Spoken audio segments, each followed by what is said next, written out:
Hi guys, another day. But వర్షం పడుతుంది. Actually visa cancel అయిపోయింది. మెయిల్ వచ్చింది హోమ్ ఆఫీస్ నుంచి. ఆ టెన్షన్లో ఇంకా వీడియోస్ తీయడానికి అవ్వలేదు. నెక్స్ట్ టైం అవుతుందో కూడా తెలియదు. నా బండి నిన్న ట్రబుల్ ఇస్తే ఒక 18 మైల్స్ ఏమో తోసుకొని వస్తే రోల్ తీరిపోయింది. ఇన్కమ్ స్టార్ట్ అయింది అనేసరికి లైఫ్ మళ్ళీ రివర్స్ అయిపోయింది. ఇప్పటికైతే రైస్ వేవ్ ఇంట్లో భజన్స్ ఉంది పక్కన, దొరుకుతుందేమో అని వెళ్తున్నాను నడుచుకొని. వచ్చి ఆయన 30 లక్షలు తీసుకున్నారు. సింపుల్గా వీసా క్యాన్సిల్ చేసుకొని చేతికి పంపించారు. వాళ్ళనైతే మనం ఇక్కడ ఏం చేయలేమంట. వాళ్ళు బిగ్ ప్లేయర్స్, వాళ్ళతో మనం ఆడలేదు. మీరు సేఫ్ అవ్వడానికి ట్రై చేయండి ఫస్ట్ అని చెప్పారు. చూద్దాం ఏం జరుగుతుందో, అర్థమే కావట్లేదు.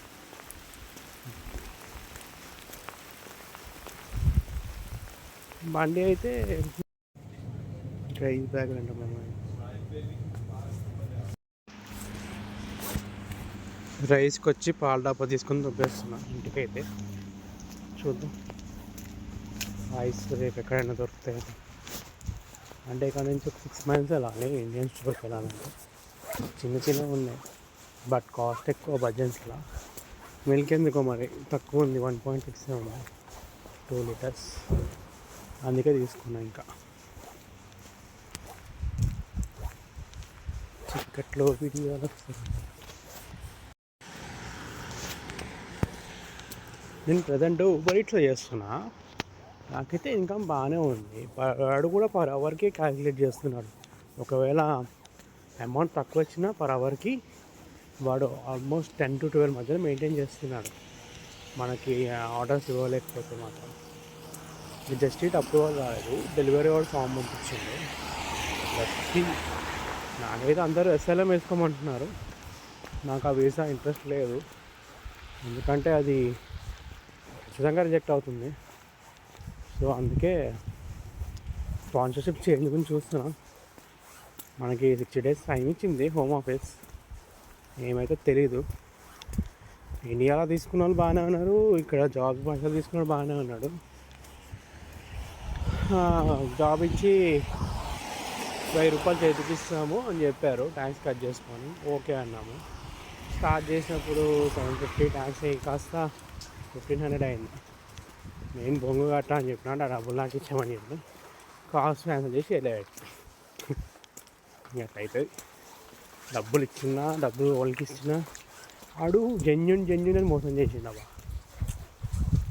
దొరుకుతారు ఏదో ఒక రోజు, నాకు కాకపోతే లైఫ్కి ఒకరోజు దొరుకుతారు. దొరికిన రోజు ఏమైతే చూద్దాం. నాకు దొరికితే మాత్రం సావే వాళ్ళకి. ఏం చేయాలో అదే చేస్తాను. నేను ఇక్కడ ఉండాలనుకోవడానికి కారణం కూడా వెళ్ళిపోవచ్చు, వెళ్ళిపోయి ఏదో చేసుకొని బతకచ్చు. బట్ నీకు ఉండాలనుకున్న కారణం కూడా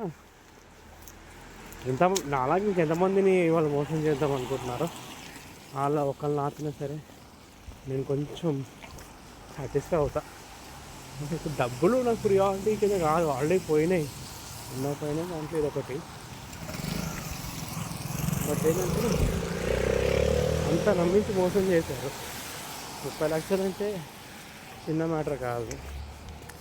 వచ్చాక ట్యాక్స్లు కట్టించుకున్నారు. నెలకు 1500 లెక్క, 1500 చిల్లర. అంతా బాగానే ఉంది. చూద్దాము, ఏదో ఒక దొరకకుండా చెప్పారు.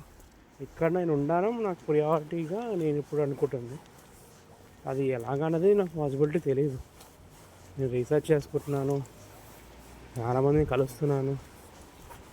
బట్ ఓకే అయితే గైడెన్స్ కింద పనికొస్తుంది. కాకపోతే లైఫ్లో ఒక లెసన్ కింద పనికొస్తుంది. ఇంకా జీవితంలో ఎవడు జెన్యున్ అంటే చెప్పు తీసుకొని కొట్టేదాకా అనేటట్టుంది. జెన్యున్ మోసం చేశాడు. చూద్దాం ఎక్కడ దాకా వెళ్తుందో ఆ జెన్యునిటీ. వాడినే తగలను, ఇండియాలో అవ్వగలను. ఇక్కడ కూడా నేను వెళ్ళిపోయినా పర్లేదు, హోమ్ ఆఫీస్కి కంప్లైంట్ ఇస్తాను అని చెప్పా. బట్ సాలిడేటర్ ఆపాడు. ఫస్ట్ నువ్వు సస్టైన్గా, దాని తర్వాత వన్ సంగతి ఏదో ఒకటి తెలుద్దామని చెప్పాడు. ఇంకా అట్లా ఒప్పిపట్టు ఉంటుంది. ఇంకా స్విచ్చింగ్ గురించి ట్రై చేస్తున్నా, బట్ తెలీదు ఎంతవరకు వర్కౌట్ అవుతుందని. ఎవరు తెలిసిన వాళ్ళు ఇన్ని రోజులు ఒక్కనే ఉన్నాను బాధ, అంటే ఫ్యామిలీకి దూరంగా ఉన్నాను. ఇప్పుడు ఇది ఒక టెన్షన్. తెలీదు లైఫ్ ఎందుకు ఇంత రేంజ్లో ఆడుకుంటుందో కూడా తెలీదు, కానీ ఒక పీక్స్లో ఆడుకుంటుంది. ఎన్నో ఫేస్ చేశాను, బట్ నాకు చాలా డిస్టర్బ్ చేస్తుంది. ఎంత చేసి ఇక్కడ దాకా వచ్చి నెక్స్ట్ 2 నెలలకు కాకుండా వెళ్ళిపోవడం ఏమో తెలియదు. రిమైనింగ్ నచ్చినా నచ్చకపోయినా అప్డేట్స్ అయితే వస్తాయి అనుకుంటున్నా. అంతే, ఈరోజు పనుకొని లేసరికి టైం అయింది, అందుకే కొంచెం షేర్ చేసుకుందామని వీడియో చేస్తున్నా. ముఖం చూపించచ్చు గాడిదా నీకేమైంది రోగం అంటే, అంత డేర్ చేయలేను అబ్బా నాకు కదంట. నేను అప్పులు చేసి అన్నీ చేసి ఇక్కడికి వచ్చి వీడియో చేస్తున్నా అంటే వాడు నవ్వుతాడు అన్న పరిస్థితి కూడా ఎవరు నేను చెప్పలేదు ప్రజెంట్. జస్ట్ మా నాన్నకి మా అమ్మకి అంతే ప్రజెంట్ తెలిసింది. లెట్స్ సీ ఎక్కడ దాకా వెళ్తుందా అని తెలియదు. ఇంకో 7కైనా నడుచుకొని వెళ్ళిపోవచ్చు అబ్బా, రూట్లు ఉంటాయి, ఏం చేస్తారు వాళ్ళకే తెలియదు. చీకట్లో చచ్చిపోయినా పర్లేదు. డెలివరీకి వెళ్తున్నా. నిన్ననే ఒకడు యూకేలో, అంటే ఇక్కడికి దగ్గర దగ్గర 2 miles ఉంటుంది, ఐఫోన్ లెవెల్ దబ్బేశారంట ఇద్దరు. ఆయన మళ్ళీ డబ్బులో 500 pounds దాకా ఉంటే అవి తీసేసుకున్నారంట. సంథింగ్ వ్యాలెట్ తీసేసుకున్నారంట, ఇంకేదో వాల్యుబుల్ థింగ్స్ తీసేసుకున్నారంట. కొంచెం జాగ్రత్త అని చెప్తున్నారు అందరూ. వచ్చి నా దగ్గర ఏమున్నాయి, ఇదొక ఫోన్ తప్ప, ఎప్పుడు పని చేస్తుంది ఎప్పుడు పని చేస్తే తెలియని ఫోన్. ఆయన ఎవరైనా యూకేకి రావాలనుకుంటే డ్రైవింగ్ వచ్చి ఉంటే మాత్రం ఇంటర్నేషనల్ డ్రైవింగ్ లైసెన్స్ తెచ్చుకోండి. ఇక్కడ ఎన్మార్చ్ అనమాట. స్టార్టింగ్లోనే మీరు రాగానే స్టార్ట్ చేసేయచ్చు. కొంచెం అమౌంట్ అయితే క్యారీ చేయండి, కార్కో వెహికల్కో లైసెన్స్కో పర్మిషన్స్కో దేనికో దానికి పనికొస్తుంది. కానీ మీకు కొంచెం అమౌంట్ తెచ్చుకుంటే మీకు ఇమ్మీడియట్గా వర్క్ అంటే మీకు డ్రైవింగ్ ఈజీగా దొరికేస్తుంది. డీబీఎస్ ఎక్క మీకు పెద్ద ప్రాబ్లం కాదు, 4-5 days వచ్చేస్తుంది. ఇక్కడికి వచ్చి ఎలక్ట్రిక్ వెహికల్ తీసుకుంటే అస్సలు అవ్వట్లేదు, ఎందుకంటే ఎక్కువ టైం మనం స్పెండ్ చేయలేకపోతున్నాం అన్నమాట. నేను చూసాను, నాకు అస్సలు వర్కౌట్ అవ్వట్లేదు. నేను 6.5 hours మాత్రమే ఎంత, ఎందుకంటే 6 hours ఛార్జింగ్కి, 4 to 5 to 6 hours ఛార్జింగ్కే పోతుంది అనమాట. ఛార్జింగ్ పెట్టడానికి డైలీ 2 times పెట్టుకుంటున్నాను నేను, పొద్దున్న రాత్రి, మధ్యాహ్నం రాత్రి. సో అందువల్ల నాకు ఏంటంటే 6 hours వర్క్ చేయగలుగుతున్నాను. పొద్దున్న 3 hours, సాయంత్రం 2.5 hours, అంతమంది చేయలేకపోతున్నాను. అందుకే ఎలక్ట్రిక్ కన్నా పెట్రోల్ వెహికల్ రెంట్కి తీసుకోవడానికి ట్రై చేయండి, దొరుకుతాయి అవి కూడా. నా దగ్గర ప్రజెంట్ అమౌంట్ లేవని ఆగుతున్నాను. లేదు అంటే వచ్చినప్పుడు అమౌంట్ తెచ్చుకొని ఫస్ట్ రెంట్కే వెళ్ళండి. మీకు అర్థమైన తర్వాత సిచ్యువేషను మీరు చేయగలి అనుకున్న తర్వాతనే మీరు దానికి వెళ్ళండి, ఓన్ వెహికల్కి వెళ్ళండి.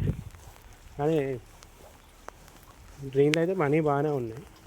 కొంచెం వచ్చినప్పుడు మంచి బట్టలు తెచ్చుకోండి, షూస్ కానీ బట్టలు కానీ తెచ్చుకుంటే మీరు బాగా ఈజీగా మీరు దీనికి అలవాటు పడతారు. అండ్ మంచి జాబ్ కూడా ఎత్తుకోవడానికి టైం అన్నీ దొరుకుతాయి. స్టార్టింగ్ నుంచి మీకు ఇన్కమ్ ఉంటే ఎత్తుకోవడానికి అన్నీ దొరుకుతాయి అన్నమాట. That's it for the day. Thanks for watching.